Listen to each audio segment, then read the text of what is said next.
Hi friends, welcome to TechnoJP YouTube channel. கற்றது கைமண் அளவு கல்லாத உலக அளவு. இது ஒரு நாலேஜ் ஷேரிங் ட்ரைனிங் செஷன். வாங்க ட்ரைனிங் குள்ள போலாம். எனக்கான இம்பார்ட்டன்ட் டாபிக் பார்த்தோம்னா டைம் மெஷரிங் இன்ஸ்ட்ருமெண்ட். டைமை மெஷர் பண்ணுறதுக்கு எந்த மாதிரிலாம் இன்ஸ்ட்ருமெண்ட் இருக்குது, எங்கெல்லாம் இது யூஸ் ஆகுது, என்ன ரேஞ்சு, என்ன பர்பஸ் இருக்குது, என்ன யூனிட்ஸ் இருக்குன்றது நம்ம கம்ப்ளீட்டாக டீட்டெயிலாக பார்க்கலாம். வாங்க ஸ்லைடுக்குள்ள போகலாம். இப்போ டைம் மெஷரிங் இன்ஸ்ட்ருமெண்ட் அப்படின்றத டெஃபினேஷன் பார்த்துடலாம். ஸோ இது ஒரு டிவைஸ் எதுக்கு யூஸ் பண்ணுறாங்கன்னா, ஒரு டியூரேஷனை மெஷர் பண்ணுறதுக்கு, இல்லை ஒரு மூவ்மெண்ட்டை, இல்லை மோஷன் ஸ்டடி, டைம் ஸ்டடின்னு சொல்லுவாங்க பார்த்தீங்களா, அதுக்கு மெஷர் பண்ணுறதுக்கு இந்த டைம் யூஸ் பண்ணுவாங்க. கேலிப்ரேஷன் பண்ணுறதுக்கும் இன்ஸ்ட்ருமெண்ட்ஸ் இருக்குது.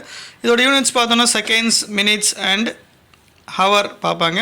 ஸோ இண்டஸ்ட்ரியலிஸ்லாம் நிறைய யூஸ் பண்ணுவாங்க, மெடிக்கல்லையும் யூஸ் பண்ணுவாங்க, டிஃப்ரெண்ட் பர்பஸ்க்காகவும் வந்து யூஸ் பண்ணுவாங்க. ஹீட் ட்ரீட்மெண்ட் ஃபர்னஸ் இருக்குது, மோஷன் ஸ்டடி, டைம் ஸ்டடின்னு சொல்லுவாங்க, ஒர்க் ஸ்டடி, அதுலேயும் யூஸ் பண்ணுவாங்க. அதே மாதிரி பார்த்தோன்னா ப்ரெஷர் டெஸ்டிங் அந்த மாதிரி டைமர் யூஸ் பண்ணி பண்ணுவாங்க. சார்ட் இருக்குது, அந்த மாதிரி டிஃப்ரெண்ட் டைப்ஸ் ஆஃப் இன்ஸ்ட்ருமெண்ட் வந்து டிஃப்ரெண்ட் பர்பஸ்க்கு யூஸ் பண்ணுவாங்க. என்னென்ன மாதிரி இன்ஸ்ட்ருமெண்ட் இருக்குன்னு நம்ம அடுத்தடுத்த ஸ்லைடில் பார்க்கலாம். Different type of time measuring instrument நம்ம என்னென்னு பார்த்துடலாம். வால் கிளாக் இருக்குது, so standard time measuring instrument. அதே மாதிரி ஸ்டாப் வாட்ச் இருக்குது, டிஜிட்டல் டைமர் இருக்குது, அதேமாதிரி ஆசிலோஸ்கோப் இருக்குது. ஸோ நெக்ஸ்ட் ஸ்லைட்லேருந்து நம்ம இதோடைய டெஃபினேஷன்ஸு, பர்பஸ் எல்லாமே வந்து நம்ம பார்க்கலாம். எல்லாருக்குமே இது தெரியும், ஸ்டாண்டர்ட் டைம் மெஷர் பண்ணுறது வந்து நம்ம வால் கிளாக் இருக்குது, நம்ம வீட்டில் இருக்குது, இண்டஸ்ட்ரியிலையும் யூஸ் பண்ணுவாங்க. அதே மாதிரி இப்போ டிஜிட்டல்லையும் இருக்குது இந்த வால் கிளாக் பார்த்தீங்கன்னா.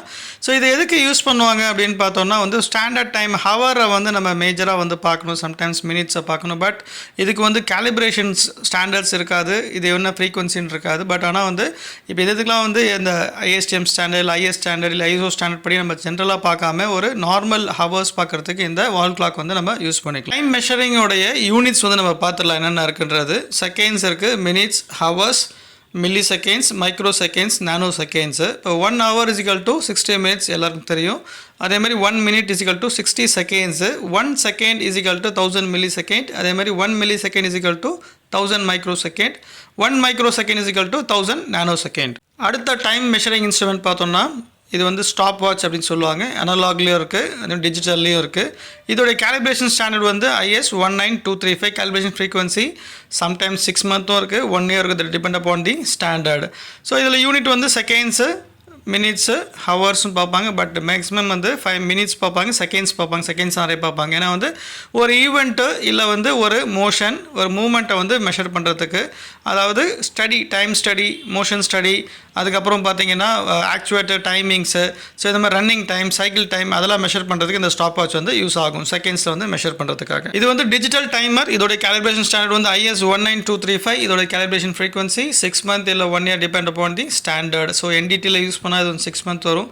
So based on the standards வந்து இதோட ஃப்ரீக்வன்சி வந்து மாறும். ஸோ இது பேசிக்கலி செகண்ட்ஸ், ஹவர்ஸ், மினிட்ஸ், அது வந்து நம்ம செக் பண்ணிக்கலாம். இதோட யூனிட்ஸு இது மேக்ஸிமம் எங்கே யூஸ் பண்ணுவாங்கன்னா ப்ரெஷர் டெஸ்டிங், சைக்கிள் டைம் அந்த மாதிரி யூஸ் பண்ணுறது. இந்த wall testing, pressure testing, pump testing, அப்புறம் வந்து பார்த்தோன்னா சிலிண்டர் சைக்கிள் டெஸ்டிங், ஆட்டோமொபைல்லையும் யூஸ் பண்ணுவாங்க. எல்லா இண்டஸ்ட்ரீஸில் வந்து யூஸ் பண்ணிக்கலாம். கடைசி இன்ஸ்ட்ருமெண்ட்டு டைம் மெஷர் பண்ணுறதுக்கு ஆசிலோஸ்கோப் சொல்லுவாங்க. இதோட கேலிப்ரேஷன் ஸ்டாண்ட் வந்து IS 6700. Calibration frequency 1 year. So இதில் வந்து seconds, minutes, hours, maximum minutes and hours பண்ணுவாங்க. அதாவது டைம், ப்ரெஷர், அதெல்லாம் வந்து பார்த்தீங்கன்னா மானிட்டரிங் இன்ஸ்ட்ருமெண்ட்ஸ் அப்படின்னு சொல்லுவாங்க. பட் ஆனால் இதில் வந்து நம்ம ரெக்கார்டிங் இன்ஸ்ட்ருமெண்ட்டாகவும் மாற்றிக்கலாம். எப்படின்னா வந்து ஆசிலோஸ்கோப்பில் ஒரு ட்ரா மாதிரி பண்ணுவாங்க. ட்ரா பண்ணும்போது ஒரு சார்ட் இருக்கும், அதில் ப்ரெஷரும் ட்ரா ஆகும், அதே மாதிரி டைமும் ட்ரா ஆகும். இது வந்து ரெக்கார்டாக வந்து நம்ம ரிப்போர்ட்டில் வந்து அட்டாச் பண்ணிக்கிறதுக்காக இந்த ஆசிலோஸ்கோப் டைம் மெஷரிங் இன்ஸ்ட்ருமெண்ட் வந்து யூஸ் ஆகுது. இப்போ we are at the end of the session of time measuring instrument. இந்த ப்ரெசன்டேஷனில் உங்களுக்கு எதனா கொஸ்டின்ஸ் அண்ட் queries இருந்ததுன்னா வந்து கமெண்ட் செக்ஷனில் கொடுங்க, நம்ம அட்டென்ட் பண்ணலாம். இதே மாதிரி ப்ரெசன்டேஷன் வந்து உங்களுக்கு வேறு என்ன வேணும்னா சொல்லுங்கள், நாலேஜ் வந்து ப்ரிப்பேர் பண்ணிவிட்டு ஷேர் பண்ணலாம். Thanks to every one, thanks to my teammate. நம்ம நெக்ஸ்ட் ப்ரெசன்டேஷனில் மீட் பண்ணலாம். Until then, bye from TechnoJP.